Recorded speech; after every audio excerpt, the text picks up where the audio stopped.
ದಿವ್ಯಳ ತ್ಯಾಗ ಮತ್ತು ಹೊಸ ಬದುಕು. ದಿವ್ಯ ರಾತ್ರಿಯಿಡೀ ಹಾಸಿಗೆಯ ಮೇಲೆ ಮಗ್ಗಲು ಬದಲಿಸುತ್ತಲೇ ಇದ್ದಳು. ತನ್ನ ಭಾವನನ್ನೇ ಮದುವೆಯಾದ ಬೆಲೆಯನ್ನು ಅವಳು ಪ್ರತಿದಿನ ತಹತಹಿಸುತ್ತಾ ಕಳೆಯುತ್ತಿದ್ದಳು. ಕೊನೆಗೂ ಅವಳಿಗೂ ಕೆಲವು ಆಸೆ ಆಕಾಂಕ್ಷೆಗಳಿದ್ದವು. ಅವಳು ತನ್ನ ಜೀವನದಲ್ಲಿ ಗಂಡನ ಸುಖ ಎಂದರೆ ಏನೆಂಬುದನ್ನು ಎಂದಿಗೂ ಅರಿತಿರಲಿಲ್ಲ. ಅವಳ ಗಂಡ ರವಿ ಆಗಲೇ ಇಬ್ಬರು ಮಕ್ಕಳ ತಂದೆಯಾಗಿದ್ದ. ರೊಮ್ಯಾನ್ಸ್ನಿಂದ ಅವನ ಮನಸ್ಸು ಆಗಲೇ ತುಂಬಿ ಹೋಗಿತ್ತು. ಆದರೆ ದಿವ್ಯ ಮದುವೆಯಾಗಿದ್ದರೂ ಇಂದಿಗೂ ಕನ್ಯೆಯಾಗಿಯೇ ಉಳಿದಿದ್ದಳು. ಅವಳ ಮದುವೆಯಾಗಿ 4 ವರ್ಷಗಳಾಗಿದ್ದವು. ಈಗ ಅವಳಿಗೆ ಇದೆಲ್ಲವೂ ಸಹಿಸಲು ಸಾಧ್ಯವಾಗುತ್ತಿರಲಿಲ್ಲ. ಕೊನೆಗೆ ಮನಸ್ಸಿನ ಆಸೆ ಹೆಚ್ಚಾದಾಗ ಅವಳು ಅಳುತ್ತಾ ಬಾತ್ರೂಮಿಗೆ ಹೋಗಿ ಶವರ್ ಆನ್ ಮಾಡಿ ಅದರ ಕೆಳಗೆ ನಿಂತುಕೊಂಡಳು. ಅವಳ ಒಳಗಿನ ಉರಿಯುತ್ತಿದ್ದ ಜ್ವಾಲೆ ಆ ತಣ್ಣೀರಿನಿಂದಲೂ ಶಾಂತವಾಗಲಿಲ್ಲ. ಬದಲಿಗೆ ಅವಳ ಮನಸ್ಸು, ನನ್ನ ಜನ್ಮ ಕೇವಲ ಅಕ್ಕನ ಮಕ್ಕಳನ್ನು ಸಾಕುವುದಕ್ಕಾಗಿ ಆಗಿದೆಯೇ? ಯಾರು ನನ್ನ ಆಸೆಗಳು ಮತ್ತು ಕನಸುಗಳ ಬಗ್ಗೆ ಯೋಚಿಸಲೇ ಇಲ್ಲ ಎಂದು ಕಿರುಚುತ್ತಾ ಅವಳು ಬಿಕ್ಕಿ ಬಿಕ್ಕಿ ಅತ್ತಳು. ಆದರೆ ರಾತ್ರಿಯ ನಿಶಬ್ದದಲ್ಲಿ ಅವಳ ಅಳು ಕೇಳುವವರು ಯಾರೂ ಇರಲಿಲ್ಲ. ಅವಳು ಮುಕ್ತವಾಗಿ ಗಂಡನಿಗೆ ನನಗೂ ಪ್ರೀತಿ ಅಗತ್ಯವಿದೆ ಎಂದು ಹೇಳಿದರೆ ಅವಳನ್ನು ನಾಚಿಕೆಗೇಡಿ ಎಂದು ಕರೆಯಲಾಗುತ್ತಿತ್ತು. ಅವಳು ರವಿಯ ಹೆಂಡತಿಯಾಗಿದ್ದರು. ರವಿ ಅವಳಿಂದ ಎಂದಿಗೂ ಎಷ್ಟು ದೂರ ಕಾಯ್ದುಕೊಂಡಿದ್ದನೆಂದರೆ ಅವಳು ಇನ್ನೂ ಕೂಡ ತನ್ನ ಸಾಲಿ ಎಂಬಂತೆ, ಅಂದರೆ ಹೆಂಡತಿಯ ತಂಗಿ ಅಂತೆ ನಡೆಸಿಕೊಳ್ಳುತ್ತಿದ್ದ. ಆದರೆ ವಾಸ್ತವದಲ್ಲಿ ಅವನೇ ದಿವ್ಯಳ ಗಂಡನಾಗಿದ್ದ. ದಿವ್ಯ ಈಗ ಯಾರ ಮುಂದೆ ತನ್ನ ಇಚ್ಛೆಗಳನ್ನು ವ್ಯಕ್ತಪಡಿಸಬೇಕಿತ್ತು? ಅವಳು ಕೇವಲ ಮಕ್ಕಳನ್ನು ಸಾಕುವ ಯಂತ್ರವಾಗಿ ಉಳಿದಿದ್ದಳು. ಗಂಡನ ಪ್ರೀತಿ ಅವಳಿಗೆ ಎಂದಿಗೂ ಸಿಗಲೇ ಇಲ್ಲ. ಆದರೆ ಈಗ ದಿವ್ಯಳಿಗೆ ಇದೆಲ್ಲವನ್ನು ಸಹಿಸಿಕೊಳ್ಳಲು ಆಗುತ್ತಿರಲಿಲ್ಲ. ಇದೇ ಸಮಯದಲ್ಲಿ ಒಂದು ದಿನ ಅವಳು ತನ್ನ ಮನಸ್ಸನ್ನು ಶಾಂತ ಮಾಡಿಕೊಳ್ಳಲು ತವರು ಮನೆಗೆ ಹೋದಾಗ ಅವಳ ವಿವಾಹಿತ ಸ್ನೇಹಿತಳೊಬ್ಬಳು ಕೂಡ ತವರು ಮನೆಗೆ ಬಂದಿದ್ದಳು. ಕೆಲವು ತಿಂಗಳುಗಳ ಹಿಂದಷ್ಟೇ ಅವಳ ಮದುವೆಯಾಗಿತ್ತು. ಅವಳು ದಿವ್ಯಳನ್ನು ಭೇಟಿಯಾದಾಗ ಅವಳ ಮುಖದ ಮೇಲಿನ ಸಂತೋಷ ಎದ್ದು ಕಾಣುತ್ತಿತ್ತು. ಅವಳ ಮುಖ ಮೊದಲಿಗಿಂತ ಹೆಚ್ಚು ಹೊಳೆಯುತ್ತಿತ್ತು. ಅವಳು ಯಾವಾಗಲೂ ಹಸನ್ಮುಖಿಯಾಗಿರುತ್ತಿದ್ದಳು. ದಿವ್ಯಳನ್ನು ಭೇಟಿಯಾದಾಗ ಅವಳು ತನ್ನ ವೈವಾಹಿಕ ಜೀವನದ ವಿಷಯಗಳನ್ನು ಮುಕ್ತವಾಗಿ ಹಂಚಿಕೊಂಡಳು. ಗಂಡನ ಪ್ರೀತಿಯ ಚೇಷ್ಟೆಗಳು, ತುಂಟಾಟಗಳು, ಶೋಭನ ರಾತ್ರಿಯ ನೆನಪುಗಳು ಎಲ್ಲವನ್ನೂ ಹೇಳಿದಳು. ಇದೆಲ್ಲವನ್ನು ಕೇಳುತ್ತಾ ದಿವ್ಯಳ ಮುಖ ಸಪ್ಪಗಾಯಿತು ಮತ್ತು ಅವಳು ಯೋಚಿಸತೊಡಗಿದಳು. ಅಕ್ಕಳಂತೂ ಹೊರಟು ಹೋದಳು. ಆದರೆ ನನ್ನ ಕಥೆಯೇನು? ನಾನು ಕೂಡ ರಕ್ತ ಮಾಂಸವಿರುವ ಮನುಷ್ಯಳಲ್ಲವೇ? ಅಕ್ಕನ ಸಾವಿನ ದುಃಖ ನನ್ನ ಮೇಲೆ ಎಷ್ಟು ಭಾರವಾಗಿ ಪರಿಣಮಿಸುತ್ತದೆಂದರೆ ನಾನು ಇನ್ನು ಮುಂದೆ ಸಂತೋಷದಿಂದ ಶಾಶ್ವತವಾಗಿ ವಂಚಿತಳಾಗಬೇಕೇ? ಅವಳ ಹೃದಯ ನೋವಿನಿಂದ ತುಂಬಿ ಬಂದಿತ್ತು. ಕೊನೆಗೂ ಅವಳು ನಾಚಿಕೆಯನ್ನು ಬಿಟ್ಟು ರವಿಯ ಜೊತೆ ಮಾತನಾಡಲೇಬೇಕೆಂದು ನಿರ್ಧರಿಸಿದಳು. 1 ವಾರದ ನಂತರ ಅವಳು ಅತ್ತೆ ಮನೆಗೆ ತಲುಪಿದಾಗ ದಿನವಿಡೀ ಯಂತ್ರದಂತೆ ಎಲ್ಲ ಕೆಲಸಗಳನ್ನು ಮಾಡುತ್ತಿದ್ದಳು. ಸೊಸೆ ಉದಾಸೀನವಾಗಿರುವುದನ್ನು ನೋಡಿ ಅವಳ ಅತ್ತೆ, ಏನಾಯಿತು ಸೊಸೆ? ತವರು ಮನೆಯಿಂದ ಬಂದಾಗಿನಿಂದ ತುಂಬ ಬೇಸರದಲ್ಲಿದೆಯಾ ಎಂದರು. ದಿವ್ಯ ಮೆಲ್ಲನೆ, ಏನೂ ಇಲ್ಲ ಅತ್ತೆ, ಹಾಗೆ ಸುಮ್ಮನೆ ಎಂದಳು. ಅದರ ನಂತರ ಅವಳು ಮಕ್ಕಳ ಆರೈಕೆಯಲ್ಲಿ ತೊಡಗಿದಳು. ಸಾಯಂಕಾಲ ರವಿ ಮನೆಗೆ ಬಂದಾಗ ಅವಳು ದಟ್ಟ ಕೆಂಪು ಬಣ್ಣದ ಸೀರೆಯನ್ನು ಉಟ್ಟುಕೊಂಡು ಹಗುರವಾದ ಮೇಕಪ್ ಮಾಡಿಕೊಂಡಿದ್ದಳು. ಎಲ್ಲರಿಗೂ ಊಟ ಬಡಿಸಿದ ನಂತರ ಅವಳು ಇಂದು ಮಕ್ಕಳನ್ನು ಬೇಗನೆ ಮಲಗಿಸಿದಳು. ರವಿ ಕೋಣೆಗೆ ಬಂದಾಗ ದಿವ್ಯ ಅವನ ಹತ್ತಿರ ಬಂದಳು. ರವಿ ಇದ್ದಕ್ಕಿದ್ದಂತೆ ಅವಳನ್ನು ಎದುರು ನೋಡಿ ಸ್ವಲ್ಪ ಗಾಬರಿಯಾದನು. ಏಕೆಂದರೆ ಅವನು ದಿವ್ಯಳೊಂದಿಗೆ ಅಷ್ಟಾಗಿ ಸಂಬಂಧ ಇಟ್ಟುಕೊಳ್ಳುತ್ತಿರಲಿಲ್ಲ ಮತ್ತು ದಿವ್ಯ ಕೂಡ ಅವನಿಂದ ದೂರವೇ ಇರುತ್ತಿದ್ದಳು. ಆದರೆ ಇಂದು ದಿವ್ಯ ಮೆಲ್ಲನೆ ಮುಂದೆ ಬಂದು ಅವನ ಕೈಯನ್ನು ಹಿಡಿದುಕೊಂಡು ಹೀಗೆಂದಳು, ರವಿ, ನಾನು ನಿಮ್ಮ 2ನೇ ಹೆಂಡತಿ ಎಂಬುದನ್ನು ಒಪ್ಪಿಕೊಳ್ಳುತ್ತೇನೆ. ಆದರೆ ನೀವು ನನ್ನ ಮೊದಲ ಗಂಡ ತಾನೇ? ಗಂಡನ ಪ್ರೀತಿ ಎಂದರೆ ಏನೆಂದು ನನಗೆ ಎಂದಿಗೂ ತಿಳಿಯಲೇ ಇಲ್ಲ. ನಾನು ಪ್ರತಿಯೊಂದು ಕರ್ತವ್ಯವನ್ನು ಅತ್ಯುತ್ತಮವಾಗಿ ನಿಭಾಯಿಸುತ್ತಿದ್ದೇನೆ. ನಮ್ಮ ಮದುವೆಯಾಗಿ 4 ವರ್ಷಗಳಾಗಿವೆ. ನಾನು ಯಾರಿಗೂ ಯಾವುದೇ ದೂರ ನೀಡಲು ಅವಕಾಶ ಕೊಟ್ಟಿಲ್ಲ. ಆದರೆ ನನಗೂ ಕೆಲವು ಆಸೆಗಳಿವೆ. ರವಿ ಅವಳ ಕೈಯನ್ನು ಕೊಡವಿಕೊಳ್ಳುತ್ತಾ, ನೀನು ಸುಮ್ಮನೆ ಮಲಗು, ನನಗೆ ತುಂಬ ನಿದ್ದೆ ಬರುತ್ತಿದೆ ಎಂದನು. ಆದರೆ ಎಂದು ದಿವ್ಯ ನಿಲ್ಲುವವಳಾಗಿರಲಿಲ್ಲ. ಅವಳು ಮುಂದೆ ಬಂದು ರವಿಯ ದಾರಿಯನ್ನು ತಡೆದು ಗದಗದಿತ ಕಂಠದಿಂದ, ರವಿ, ನಾನು ಕೂಡ ತಾಯಿಯಾಗಲು ಬಯಸುತ್ತೇನೆ. ಆ ಅನುಭವವನ್ನು ಜೀವಿಸಲು ಬಯಸುತ್ತೇನೆ. ನಿಮ್ಮ ಹೆಂಡತಿಯಾಗುವ ಹಕ್ಕನ್ನು ಪಡೆಯಲು ಬಯಸುತ್ತೇನೆ ಎಂದಳು. ಮಾತನಾಡುತ್ತಾ ಅವಳ ಕಣ್ಣುಗಳಿಂದ ಕಣ್ಣೀರು ಉರುಳಿತ್ತು ಮತ್ತು ತುಟಿಗಳು ನಡುಗತೊಡಗಿದವು. ರವಿಯ ಮುಖ ಕೋಪದಿಂದ ಕೆಂಪಾಯಿತು ಮತ್ತು ಅವನು ನಾನು ನಿನ್ನನ್ನು ಮಕ್ಕಳಿಗಾಗಿ ತಾಯಿಯಾಗಲು ಕರೆದುಕೊಂಡು ಬಂದಿದ್ದೇನೆ, ನಿನ್ನ ರಾತ್ರಿಗಳನ್ನು ರಂಗಾಗಿಸಲು ಅಲ್ಲ. ಎಷ್ಟು ನಾಚಿಕೆಗೇಡಿ ನೀನು, ಒಬ್ಬ ಹೆಂಗಸಾಗಿ ಇಂತಹ ಮಾತುಗಳನ್ನು ಆಡುತ್ತಿದೆಯಲ್ಲ ಎಂದನು. ದಿವ್ಯಳಿಗೆ ಕೋಪ ಬಂತು. ಯಾಕೆ, ಅಕ್ಕ ಕೂಡ ತಾಯಿಯಾಗಿದ್ದಳಲ್ಲವೇ? ಹಾಗಾದರೆ ಅವಳು ಕೂಡ ನಾಚಿಕೆಗೇಡಿಯೇ? ನೀವು ನನ್ನ ಗಂಡ, ಇಡೀ ಸಮಾಜದ ಮುಂದೆ ನಾನು ನಿಮ್ಮ ಹೆಂಡತಿಯಾಗಿದ್ದೇನೆ. ಹಾಗಿದ್ದ ಮೇಲೆ ನಿಮ್ಮ ಮುಂದೆ ಈ ಮಾತು ಹೇಳಲು ನನಗೇಕೆ ನಾಚಿಕೆ ಇರಬೇಕು? ರವಿ, ನಾನು ಕೇವಲ ತ್ಯಾಗದ ಮೂರ್ತಿಯೇ ಎಂದಳು. ರವಿ ಕೋಪದಿಂದ ತತ್ತರಿಸಿ, ನಾನು ಬೇರೆ ಮದುವೆಯಾಗಿದ್ದು ನನ್ನ ಮಕ್ಕಳನ್ನು ಪ್ರೀತಿಸಲಿ ಎಂದು. ಈಗ ನಿನಗೆ 2 ಮಕ್ಕಳಿದ್ದಾರೆ ತಾನೆ? ಮತ್ತೆ ನಿನಗೆ ಇನ್ನೊಂದು ಮಗು ಏಕೆ ಬೇಕು? ನೀನು ಈ ಮಕ್ಕಳನ್ನು ನಿನ್ನವರೆಂದು ಭಾವಿಸುವುದಿಲ್ಲವೇ? ನಿನಗೆ ಮಗು ಹುಟ್ಟಿದರೆ ನೀನು ನನ್ನ ಮಕ್ಕಳನ್ನು ನಿರ್ಲಕ್ಷಿಸುತ್ತೀಯ ಎಂದನು. ದಿವ್ಯ ನಡುಗುವ ಧ್ವನಿಯಲ್ಲಿ, ಅಂದರೆ ನೀವು ಹೇಳುತ್ತಿರುವುದು ನಾನು ಈ ಮಕ್ಕಳನ್ನು ನನ್ನವರೆಂದು ಭಾವಿಸುತ್ತಿಲ್ಲ ಎಂದೇ? ಮತ್ತು ನಿಮ್ಮ ಬಾಯಿಯಿಂದಲೇ ಹೇಳಿದ್ದೀರಿ ಈ ಮಕ್ಕಳು ನಿಮ್ಮವರೆಂದು. ಹಾಗಾದರೆ ಈ ಮಕ್ಕಳು ನನಗೆ ಏನೂ ಆಗುವುದಿಲ್ಲವೇ? ಈ ಮಕ್ಕಳಿಗಾಗಿ ನಾನು ನನ್ನ ಎಲ್ಲ ಸಂತೋಷ ಮತ್ತು ಆಸೆಗಳನ್ನು ತ್ಯಾಗ ಮಾಡಿದ್ದೆ.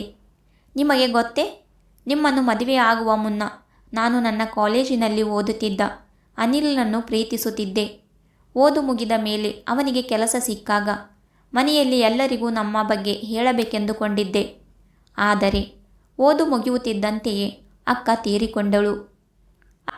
ಅಂದು ಅಕ್ಕಳಿಗೆ ಹಾರ್ಟ್ ಅಟ್ಯಾಕ್ ಆಗದೇ ಇದ್ದಿದ್ದರೆ ನನ್ನ ಮದುವೆ ಅನಿಲ್ ಜೊತೆ ಆಗಿರುತ್ತಿತ್ತು. ಅವನು ನನ್ನನ್ನು ಎಷ್ಟು ಪ್ರೀತಿಸುತ್ತಿದ್ದ ಗೊತ್ತಾ? ನಿಮ್ಮನ್ನು ಮದುವೆ ಆಗಲು ನಾನು ಅವನ ಹೃದಯವನ್ನು ಒಡೆದೆ.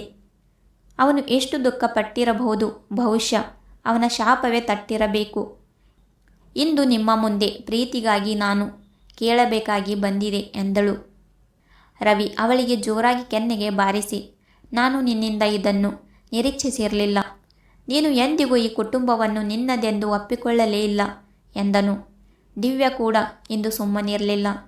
ಅವಳು ರವಿಯ ಹೆಗಲನ್ನು ಹಿಡಿದು ಕುಲುಕುತ್ತಾ, ನಾನು ಕುಟುಂಬವನ್ನು ನನ್ನದೆಂದು ಒಪ್ಪಿಕೊಳ್ಳುತ್ತಿದ್ದೇನೆ, ಆದರೆ ನೀವು ನನಗೆ ಹೆಂಡತಿಯಾಗುವ ಹಕ್ಕನ್ನು ನೀಡಿ ಎಂದಳು. ರವಿ ಅವಳನ್ನು ಹಾಸಿಗೆಯ ಮೇಲೆ ತಳ್ಳಿ, ನೀನು ನನ್ನಿಂದ ಕೇಳುತ್ತಿರುವುದನ್ನು ನಾನು ಎಂದಿಗೂ ಮಾಡಲು ಸಾಧ್ಯವಿಲ್ಲ ಎಂದು ಹೇಳಿ ದಿಂಬಿಯನ್ನು ತೆಗೆದುಕೊಂಡು ಹಾಲ್ನಲ್ಲಿ ಮಲಗಲು ಹೊರಟು ಹೋದನು. ದಿವ್ಯ ಬಿಕ್ಕಿ ಬಿಕ್ಕಿ ಅಳುತ್ತಾ ಉಳಿದಳು. ಅಲ್ಲಿಯವರೆಗೆ ರವಿ ಮತ್ತು ಅವಳ ನಡುವೆ 2 ಮಕ್ಕಳು ಮಲಗುತ್ತಿದ್ದರು. ಆದರೆ ಅಂದಿನಿಂದ ರವಿ ಬೆಡ್ರೂಮಿಗೆ ಬರುವುದನ್ನೇ ಬಿಟ್ಟನು. ದಿವ್ಯಳಿಗೆ ತಾನು ಕೇವಲ ಬಳಕೆಯಾಗುತ್ತಿದ್ದೇನೆ ಎಂಬ ಭಾವನೆ ಕಾಡತೊಡಗಿತ್ತು. ಅವಳ ಸಂತೋಷದ ಬಗ್ಗೆ ಯೋಚಿಸುತ್ತಿರುವವರು ಆ ಮನೆಯಲ್ಲಿ ಯಾರೂ ಇರಲಿಲ್ಲ. ಅವಳ ಅತ್ತೆ ಅವಳ ಬೇಸರವನ್ನು ನೋಡಿ ಪದೇ ಪದೇ ಕಾರಣ ಕೇಳಿದಾಗ ಒಂದು ದಿನ ಅವಳು ಅಳುತ್ತಾ ತನಗೆ ಇಂದಿಗೂ ಹೆಂಡತಿಯ ಹಕ್ಕು ಸಿಕ್ಕಿಲ್ಲ ಮತ್ತು ತಾನು ಕೂಡ ಒಂದು ಮಗುವಿನ ತಾಯಿಯಾಗಲು ಬಯಸುತ್ತೇನೆ ಎಂದು ಹೇಳಿದಳು. ಇದನ್ನು ಕೇಳಿ ಅತ್ತೆ ಕೂಡ ಕೋಪದಿಂದ ಉರಿದು ಬಿದ್ದು, ನಿನಗೆ ಈಗ ತಾಯಿಯಾಗುವ ಅಗತ್ಯವೇನಿದೆ? ನಮ್ಮ ಮಕ್ಕಳು ನಿನಗೆ ಸಾಲದ್ದೇ? ನೀನು ಇಷ್ಟೊಂದು ಸ್ವಾರ್ಥಿ ಹೇಗೆ ಆಗಲು ಸಾಧ್ಯ ಎಂದರು. ದಿವ್ಯಳ ಕಿವಿಯಲ್ಲಿ ಈ ಮಾತುಗಳು ಪ್ರತಿಧ್ವನಿಸತೊಡಗಿದವು ಮತ್ತು ಅವಳು ನಾನು ನಿಜವಾಗಿಯೂ ಸ್ವಾರ್ಥಿಯೇ ಎಂದು ಯೋಚಿಸತೊಡಗಿದಳು. ಈಗ ಅಕ್ಕನ ಮಗನಿಗೆ 10 ವರ್ಷ ಮತ್ತು ಮಗಳಿಗೆ 15 ವರ್ಷಗಳಾಗಿದ್ದವು. ಅವಳು ಅವರೊಂದಿಗೆ ಯಾವ ತಾರತಮ್ಯ ಮಾಡಿದವಳಲ್ಲ. ಅವಳ ಕಣ್ಣುಗಳಿಂದ ಧಾರಾಕಾರವಾಗಿ ಕಣ್ಣೀರು ಹರಿಯಿತು. ಅವಳ ಅತ್ತೆ, ನಿನ್ನ ನಡವಳಿಕೆಯನ್ನು ನೋಡಿದರೆ ನಿನಗೆ ಮಕ್ಕಳ ಮೇಲೆ ಪ್ರೀತಿ ಇಲ್ಲ ಅನಿಸುತ್ತಿದೆ. ನೀನಿವರಿಂದ ದೂರವೇ ಇರು. ಎಲ್ಲಾದರೂ ನಿನ್ನ ಸ್ವಾರ್ಥಕ್ಕಾಗಿ ಇವರಿಗೆ ತೊಂದರೆ ಮಾಡಬೇಡ ಎಂದರು. ಈಗ ದಿವ್ಯಳಿಗೆ ಇದೆಲ್ಲವೂ ಸಹಿಸಲು ಸಾಧ್ಯವಾಗಲಿಲ್ಲ. ಅವಳು ಓಡಿ ಹೋಗಿ ತನ್ನ ಕೋಣೆಯಲ್ಲಿ ಹಾಸಿಗೆಯ ಮೇಲೆ ಬಿದ್ದು ಬಿಕ್ಕಿ ಬಿಕ್ಕಿ ಅತ್ತಳು. ಅವಳು ಯೋಚಿಸತೊಡಗಿದಳು. ಇಂದಿನವರೆಗೆ ನಾನು ಈ ಕುಟುಂಬಕ್ಕಾಗಿ ನನ್ನ ಎಲ್ಲ ಸಂತೋಷಗಳನ್ನು ತ್ಯಾಗ ಮಾಡಿದ್ದೇನೆ. ಆದರೆ ಇಲ್ಲಿ ನನ್ನನ್ನು ಅರ್ಥ ಮಾಡಿಕೊಳ್ಳುವವರು ಯಾರೂ ಇಲ್ಲ. ನಾನು ಇಷ್ಟೊಂದು ಕೆಟ್ಟವಳಾಗಿದ್ದರೆ ಇಲ್ಲಿ ಏಕಿರಬೇಕು? ಇಂದು ಅವಳ ಪ್ರಶ್ನೆಗಳ ಜಾಲದಲ್ಲಿ ಸಿಲುಕಿಕೊಂಡಳು. ಮಕ್ಕಳು ಮನೆಗೆ ಬಂದಾಗ ಅತ್ತೆ ಅವರನ್ನು ತನ್ನ ಕೋಣೆಗೆ ಕರೆಸಿಕೊಂಡರು. ಅತ್ತೆ ಮಕ್ಕಳ ಮನಸ್ಸನ್ನು ಕೂಡ ಅವಳ ವಿರುದ್ಧವಾಗಿ ತಿರುಗಿಸುತ್ತಿರುವುದನ್ನು ಅವಳು ಗಮನಿಸಿದಳು. ಮಕ್ಕಳು ಕೂಡ ಅವಳ ಹತ್ತಿರ ಬರಲು ಹಿಂಜರಿಯುತ್ತಿದ್ದರು. ದಿವ್ಯ ದಿನವಿಡೀ ಯಂತ್ರದಂತೆ ಮನೆಯ ಕೆಲಸಗಳನ್ನು ಮಾಡುತ್ತಿದ್ದಳು. ಕೊನೆಗೂ ಅವಳಿಗೆ ತಡೆಯಲು ಆಗಲಿಲ್ಲ. ಅವಳು ತವರು ಮನೆಗೆ ಹೋಗಿ ತನ್ನ ತಂದೆ ತಾಯಿಗೆ ಎಲ್ಲ ವಿಷಯಗಳನ್ನು ಹೇಳಿದಳು. ಆಗ ಅವಳ ತಾಯಿ ಅವಳಿಗೆ ಬುದ್ಧಿ ಹೇಳುತ್ತಾ, ನಿನ್ನ ಹಣೆಬರವೇ ಹಾಗಿತ್ತು. ಈಗ ಹಣೆಬರಹದ ಜೊತೆ ಹೋರಾಡಿ ನೀನು ಏನನ್ನು ಸಾಧಿಸಲು ಸಾಧ್ಯವಿಲ್ಲ. ಜೀವನ ಹೇಗೆ ನಡೆಯುತ್ತಿದೆಯೋ ಹಾಗೆ ಸುಮ್ಮನೆ ನಡೆಯಲು ಬಿಡು ಈಗ ಇದರಲ್ಲಿ ಯಾರು ಏನು ಮಾಡಲು ಸಾಧ್ಯವಿಲ್ಲ ಎಂದಳು. ತಾಯಿ ಕೂಡ ತನ್ನ ನೋವನ್ನು ಅರ್ಥ ಮಾಡಿಕೊಳ್ಳುತ್ತಿಲ್ಲ ಎಂಬುದನ್ನು ಕಂಡು ಅವಳಿಗೆ ಆಶ್ಚರ್ಯವಾಯಿತು. ಆಗ ಅವಳು ಕಠಿಣವಾಗಿ, ಈಗ ನಾನು ಅತ್ತೆ ಮನೆಗೆ ಹೋಗುವುದಿಲ್ಲ, ಏಕೆಂದರೆ ಅಲ್ಲಿ ನನ್ನವರು ಯಾರೂ ಇಲ್ಲ. ಅಕ್ಕನ ಮಕ್ಕಳು ದೊಡ್ಡವರಾಗಿದ್ದಾರೆ. ಈಗ ಅವರಿಗೆ ನನ್ನ ಅಗತ್ಯವಿಲ್ಲ. ರವಿ ನನ್ನನ್ನು ಹೆಂಡತಿ ಎಂದು ಒಪ್ಪಿಕೊಳ್ಳುತ್ತಲೇ ಇಲ್ಲ. ಅತ್ತೆ ಕೇವಲ ನನ್ನನ್ನು ಕೆಲಸದ ಯಂತ್ರ ಎಂದು ಭಾವಿಸಿದ್ದಾರೆ. ಹಾಗಾಗಿ ಯಂತ್ರವಾಗಲು ನಾನು ಆ ಮನೆಗೆ ಹೋಗುವುದಿಲ್ಲ ಎಂದಳು. ಅವಳ ತಾಯಿ ಕೋಪಗೊಂಡು, ಹಾಗಾದರೆ ಸಮಾಜದ ಜನರು ಏನು ಹೇಳುತ್ತಾರೆ ಎಂದಳು. ದಿವ್ಯಾ, ಸಮಾಜ ಮತ್ತು ಇತರರ ಬಗ್ಗೆ ಯೋಚಿಸುತ್ತಾ 4 ವರ್ಷಗಳು ಕಳೆದು ಹೋದವು. ಆದರೆ ಯಾರಾದರೂ ನನ್ನ ಬಗ್ಗೆ ಯೋಚಿಸಿದಾರಾ? ನನಗೆ ಯಾವುದು ಒಳ್ಳೆಯದು ಅನಿಸುತ್ತದೆ ಹಾಗೆ ಮಾಡುತ್ತೀನಿ ಎಂದಳು.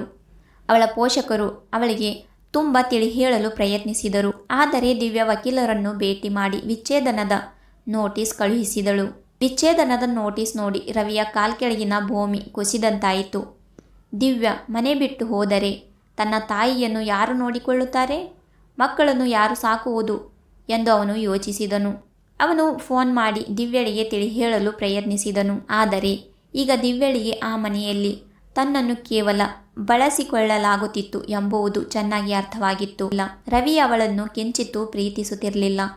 ಹೇಗಿದ್ದರೂ ಮದುವೆಯ ಕಾರಣ ಮಕ್ಕಳಾಗಿದ್ದರು ಮತ್ತು ಮಕ್ಕಳು ಕೂಡ ಅವಳ ವಿರುದ್ಧ ಹೋಗಿದ್ದರು. ಅಜ್ಜಿಯ ಮಾತುಗಳನ್ನು ಕೇಳಿ ಅವಳಿಂದ ದೂರವಾಗುತ್ತಿದ್ದರು ಮತ್ತು ಅವರು ಈಗ ದೊಡ್ಡವರೂ ಆಗಿದ್ದರು. ಇದರಿಂದ ದಿವ್ಯಾ ಅಲ್ಲಿಗೆ ಹಿಂತಿರುಗಲು ಬಯಸಲಿಲ್ಲ. ಕೊನೆಗೂ 6 ತಿಂಗಳ ಒಳಗಾಗಿ ಅವಳಿಗೆ ವಿಚ್ಛೇದನ ಸಿಕ್ಕಿತ್ತು. ಅವಳು ತವರು ಮನೆಯಲ್ಲೇ ಇರತೊಡಗಿದಳು ಮತ್ತು ಸಮಯ ಕಳೆಯಲು ಕೆಲಸಕ್ಕೆ ಸೇರಿಕೊಂಡಳು. ಒಂದು ದಿನ ಆಫೀಸ್ನಿಂದ ಬರುವಾಗ ಬಸ್ ಸ್ಟಾಪ್ನಲ್ಲಿ ಅವಳಿಗೆ ಅನಿಲ್ ಸಿಕ್ಕಿದನು. ಅನಿಲ್ ಅವಳನ್ನು ನೋಡಿ ಆಶ್ಚರ್ಯಚಕಿತನಾದನು. ಅವಳ ಹಣೆಯಲ್ಲಿ ಕುಂಕುಮ ಇರಲಿಲ್ಲ ಮತ್ತು ಕೊರಳಲ್ಲಿ ಮಂಗಳಸೂತ್ರವೂ ಇರಲಿಲ್ಲ. ಅವನು, ನಿನ್ನ ಸ್ಥಿತಿ ಹೀಗಾಗಿದೆಯೇ? ನಿನ್ನ ಮದುವೆ ಭಾವನ ಜೊತೆ ಆಗಿತ್ತಲ್ಲವೇ ಎಂದನು. ದಿವ್ಯಾ ಮೆಲ್ಲನೆ ತಲೆ ತಗ್ಗಿಸಿ, ನನ್ನ ಹಣೆ ಬರಹದಲ್ಲಿ ಬರೆದಿದ್ದು ನಡೆದು ಹೋಯಿತು. ಮದುವೆಯ ನಂತರವೂ ನನ್ನ ಗಂಡ ನನ್ನೊಂದಿಗೆ ಯಾವುದೇ ಸಂಬಂಧ ಇಟ್ಟುಕೊಳ್ಳಲಿಲ್ಲ ಮತ್ತು ನಾನು ನನ್ನ ಹಕ್ಕನ್ನು ಕೇಳಿದಾಗ ನನ್ನನ್ನು ಸ್ವಾರ್ಥಿ ಎನ್ನಲಾಯಿತು. ಈಗ ಮಕ್ಕಳಿಗೂ ಕೂಡ ನನ್ನ ಅಗತ್ಯವಿಲ್ಲದಿರಬಹುದು. ಅದಕ್ಕೆ ನಾನು ಅವರನ್ನು ಬಿಟ್ಟು ಬಂದಿದ್ದೇನೆ ಎಂದಳು. ಅಷ್ಟು ಹೇಳಿ ಅವಳು ಅಲ್ಲಿಂದ ಹೊರಡಲು ಅನುವಾದಳು. ಆಗ ಅನಿಲ್ ಹಿಂದಿನಿಂದ ಅವಳನ್ನು ತಡೆದು, ಕೇಳು ದಿವ್ಯಾ, ನಾವು ಯಾವ ತಿರುಕಿನಲ್ಲಿ ಒಬ್ಬರನ್ನೊಬ್ಬರು ಬಿಟ್ಟಿದ್ದೇವೋ ನಾನು ಇಂದಿಗೂ ಅದೇ ತಿರುಕಿನಲ್ಲಿ ನಿಂತಿದ್ದೇನೆ. ನಾನು ಇಂದಿನವರೆಗೆ ಮದುವೆಯಾಗಿಲ್ಲ. ನೀನು ನನ್ನನ್ನು ನಿನ್ನ ಯೋಗ್ಯ ಎಂದು ಭಾವಿಸಿದರೆ ನಾವು ಒಟ್ಟಿಗೆ ಒಂದು ಹೊಸ ಜೀವನವನ್ನು ಪ್ರಾರಂಭಿಸಬಹುದೇ ಎಂದನು. ದಿವ್ಯಳಿಗೆ ತನ್ನ ಕಿವಿಗಳನ್ನು ತಾನೇ ನಂಬಲು ಸಾಧ್ಯವಾಗಲಿಲ್ಲ. ಅವಳು, ಆದರೆ ನನ್ನ ಮದುವೆ ಆಗಿತ್ತು ಮತ್ತು ಈಗ ನಾನು ವಿಚ್ಛೇದಿತೆ. ನಿನ್ನ ಕುಟುಂಬದವರು ಒಪ್ಪುತ್ತಾರೆಯೇ ಎಂದಳು. ಅನಿಲ್ ಮುಂದೆ ಬಂದು ಅವಳ ಕೈಯನ್ನು ಹಿಡಿದುಕೊಂಡಳು. ನನ್ನ ಕುಟುಂಬದಲ್ಲಿ ಕೇವಲ ನನ್ನ ತಾಯಿ ಇದ್ದಾರೆ. ನಾನು ಅವರಿಗೆ ತಿಳಿ ಹೇಳುತ್ತೇನೆ. ನೀನು ಕೇವಲ ಹ್ಞೂ ಎನ್ನು ಎಂದನು. ದಿವ್ಯಾಳ ಕಣ್ಣುಗಳಲ್ಲಿ ನೀರು ತುಂಬಿ ಬಂತು ಮತ್ತು ಅವಳು ಕಣ್ಣೀರಿನಿಂದಲೇ ಸಮ್ಮತಿ ಸೂಚಕವಾಗಿ ತಲೆಯಾಡಿಸಿದಳು. ಮತ್ತೇನು? 2 ತಿಂಗಳ ನಂತರ ಒಂದು ಸಣ್ಣ ದೇವಸ್ಥಾನದಲ್ಲಿ ಇಬ್ಬರು ಮದುವೆಯಾದರು ಮತ್ತು ಇಬ್ಬರು ಸಂತೋಷದಿಂದ ಒಟ್ಟಿಗೆ ಇರತೊಡಗಿದರು. ಅನಿಲ್ ಅವಳಿಗೆ ಜೀವನದ ಪ್ರತಿಯೊಂದು ಸಂತೋಷವನ್ನು ನೀಡುತ್ತಿದ್ದನು ಮತ್ತು ದಿವ್ಯಾ ನಾನು ಕೇವಲ ತ್ಯಾಗದ ಮೂರ್ತಿಯಾಗಿ ಉಳಿದಿದ್ದರೆ ನನಗೆ ಈ ಸುಖ ಎಂದಿಗೂ ಸಿಗುತ್ತಿರಲಿಲ್ಲ ಎಂದು ಯೋಚಿಸುತ್ತಿದ್ದಳು. ಹೌದು, ಕೆಲವು ಜನರು ದಿವ್ಯಳನ್ನು ಸ್ವಾರ್ಥಿ ಎಂದು ಕರೆದರು. ಸ್ನೇಹಿತರೆ, ದಿವ್ಯಾ ಪ್ರಾಮಾಣಿಕವಾಗಿ ತನ್ನ ಎಲ್ಲ ಕರ್ತವ್ಯಗಳನ್ನು ನಿಭಾಯಿಸುತ್ತಿದ್ದಾಗ ರವಿ ಕೂಡ ಅವಳಿಗೆ ಹೆಂಡತಿಯ ಹಕ್ಕನ್ನು ನೀಡಬೇಕಿತ್ತಲ್ಲವೇ? ನಿಮಗೇನು ಅನಿಸುತ್ತದೆ? ದಿವ್ಯಾ ಸ್ವಾರ್ಥಿಯಾಗಿದ್ದಳೆ? ನಿಮ್ಮ ಅನಿಸಿಕೆಗಳನ್ನು ಕಮೆಂಟ್ ಮಾಡಿ ತಿಳಿಸಿ ಮತ್ತು ಇಂತಹ ಕಥೆಗಳಿಗಾಗಿ ಚಾನೆಲನ್ನು ಸಬ್ಸ್ಕ್ರೈಬ್ ಮಾಡಿಕೊಳ್ಳಿ. ಮತ್ತೆ ಸಿಗೋಣ ಇನ್ನೊಂದು ಕಥೆಯೊಂದಿಗೆ.